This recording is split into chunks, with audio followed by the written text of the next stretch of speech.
Napakabango po ng amoy. Talagang nakakagutom na po. Lapit ka doon. Lapit ka doon.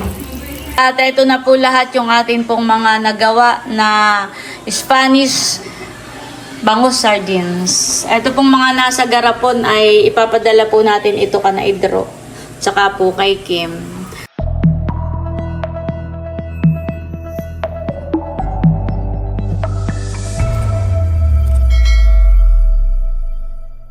Hello po, magandang umaga po sa inyong lahat. Yan, bali ngayon po ay magluluto tayo ng Spanish bangus sardines. At yun po ay ipapadala po namin ni Bossing sa mga bata, kana Idro, tsaka po kay Kim. Para po may pang-ulam-ulam po sila doon sa Maynila. Ito po yung mga bangus na lulutuin po natin.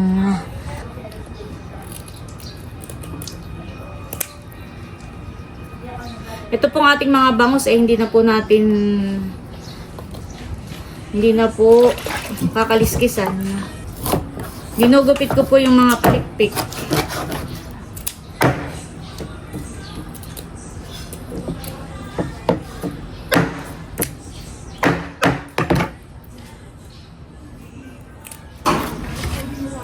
Tatanggalan po natin ang mga palikpik. Yan.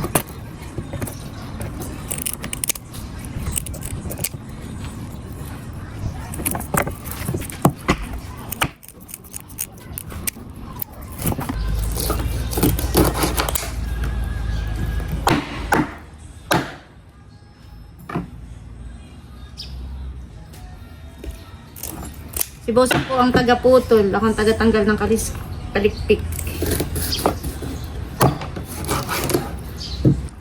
Ayan guys, bali hugasan na po natin itong mga isda.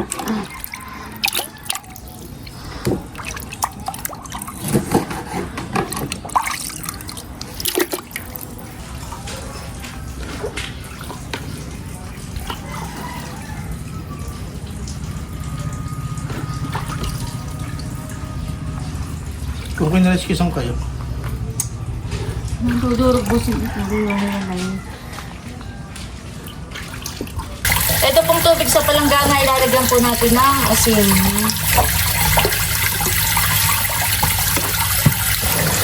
Ayan, tutunawin lang po natin. At ito pong ating mga bangus ay ilalagay po natin dito. Ibababad po lang natin.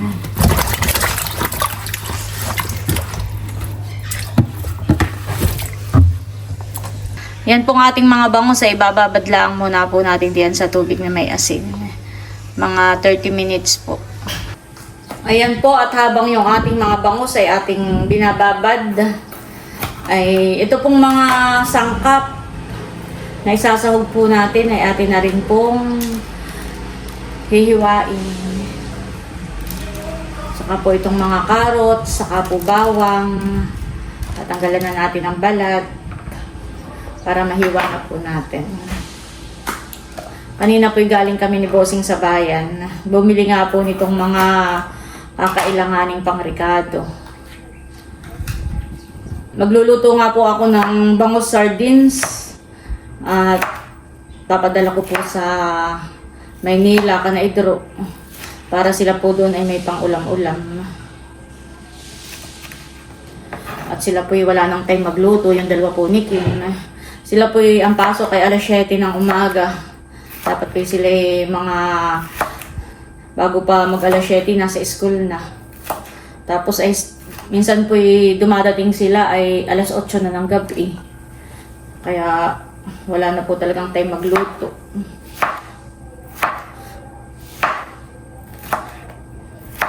Papadala na lang po natin ang mga pang-ulam-ulam doon.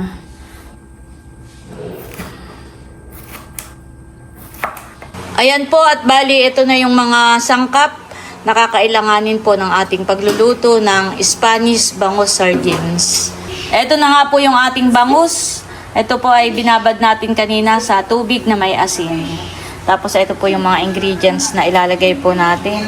May carrots, red bell pepper, bawang, siling labuyo, may asin, kaunting sugar, saka po pickles na durog.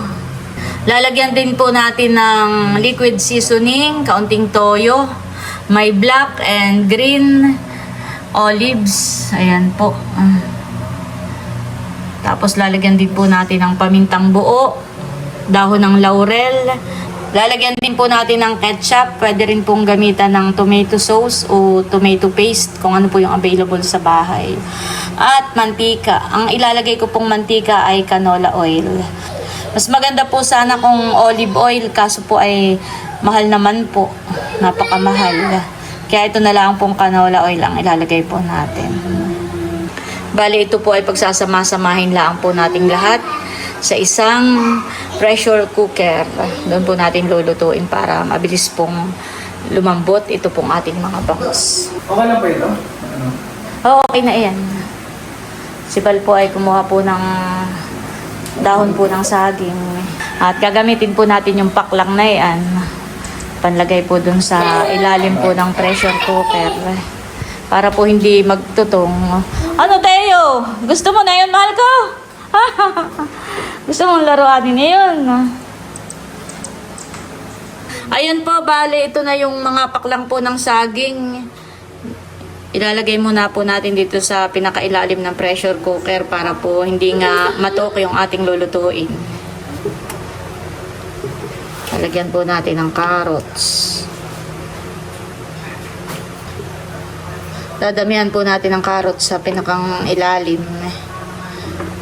Para po kahit lang matagal nating pakuluan ay hindi po masusunog yung ating mga isda na ilalagay, hindi po magtututong. Lalagyan din po natin ang mga dahon ng laurel. Tsaka po ng kaunting bawang.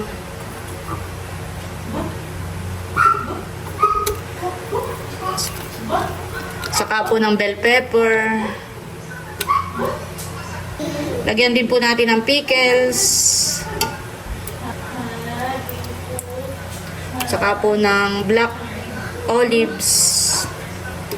Green olives.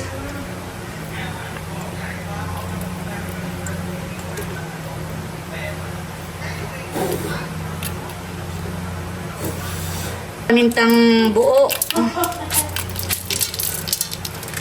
Saka po ng siling labuyo. Para may kaunting anghang ang ating lulutuin. Ilalagay na rin po natin itong mga bangus. Yan.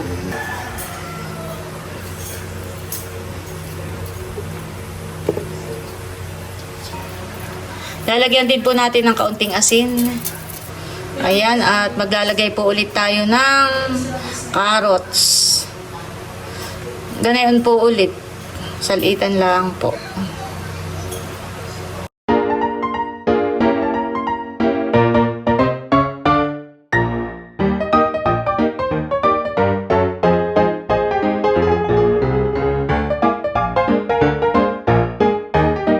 Salitan lang po.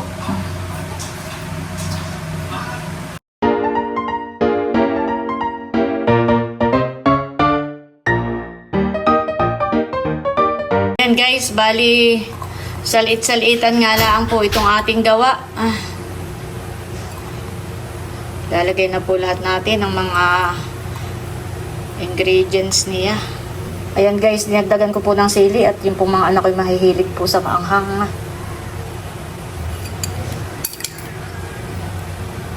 Lagay na po ulit natin tong pickles. Natsura pa lang po yung nakakagutom na. Lagyan po ulit natin ng pamintang buo. Tsaka po ng kaunting ketchup. Ayan. Lagyan din po natin ng kaunting toyo.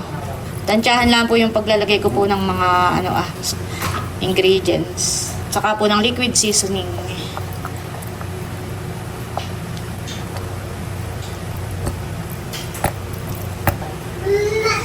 Lagyan din po natin ng isang basong tubig.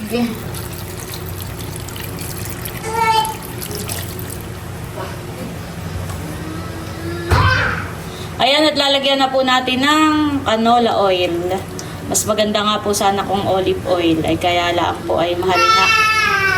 Kaya canola oil na lang po ang ginamit ko. Itong mantika ay kapantay po nitong ating mga bangus.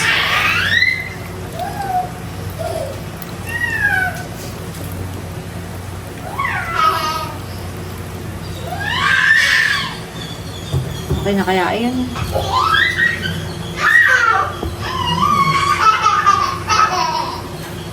Teo!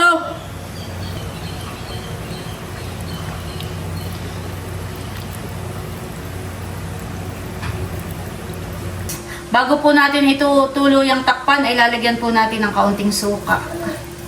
Para po hindi panisin. Para mas ma-preserve po ng matagal. Ayan guys, at tatakpan na po natin. At ito nga po ay palalambutin natin ng mahigit 1 oras. A few moments later. Ayan guys, at kuluan na po itong ating sinaklang. Bali, orasan lang po natin ng mga 1 oras at kalahati. Para po malambot na malambot po yung ating, yung tinik po ng isda. Much later. Ayan guys, at pagkaraan po ng kulang-kulang 2 oras, ay papatayin na po natin itong ating sinaklang. Tapos po ay pasisingawin lang po natin ito para matanggal po yung hangin.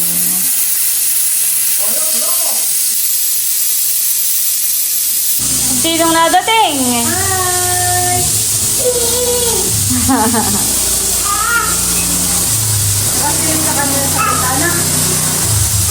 Tinuturo ko nga. Go ng mga mama, tinuturo din niya. Ayan guys, at bali, binuksan ko na po itong ating pressure cooker. At wow! Napakabango po ng amoy. Talagang nakakagutom na po. Lapit ka doon. Lapit ka doon. Talaga pong nakakagutom na.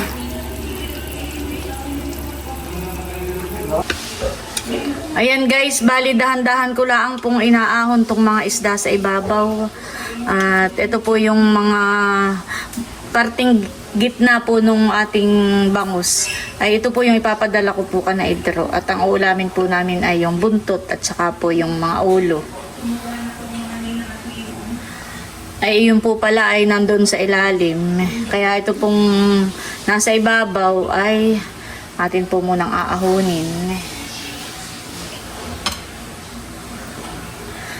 Saka ko na po ito ilalagay sa bote kapag ka po malamig na. Bali, naghayo na po ako sa isang hawong at kami po ni Bossing ay kakain na.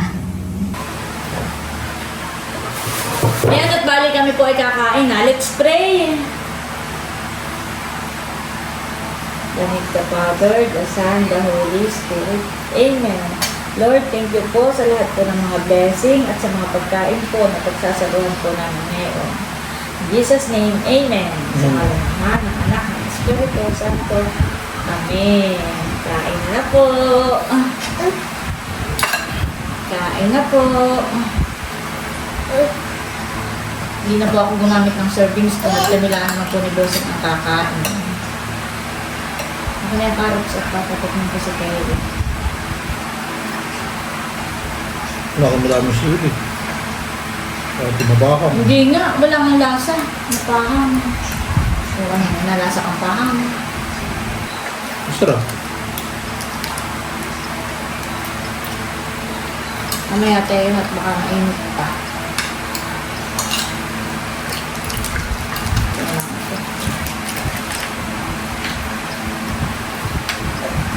Sarap, mahal.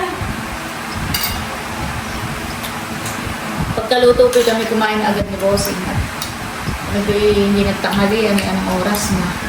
Alas 5 na. Hapunan na pala nata ito, Bossing. Mamaya ko na po isalin sa bote yung mga niluto ko pag malamig na po.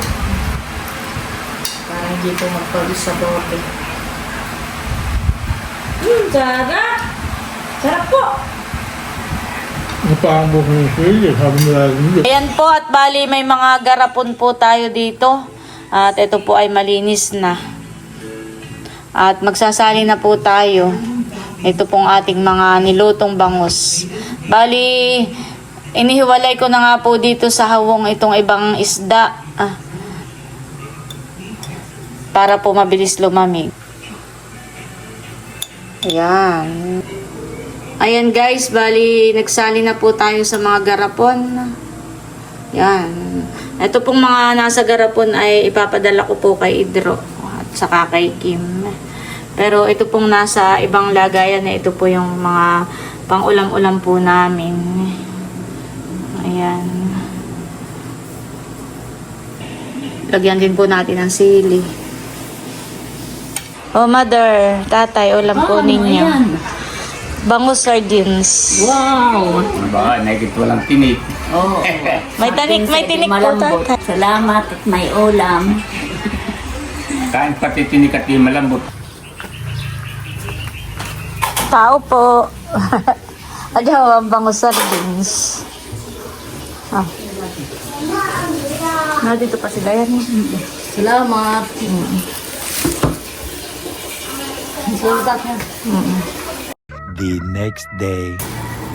Hello po, good morning. Bali ngayong umaga po ay magpapadala po ako kay Kim at kay Idro. Nito nga pong ating mga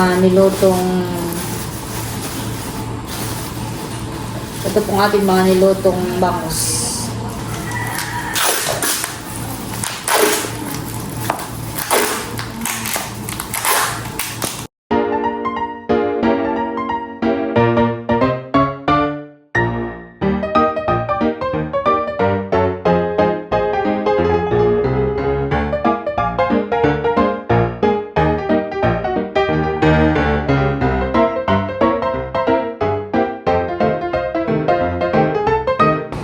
Ayan guys, at nabalot ko na po itong mga ipapadala ko po sa Kanakim.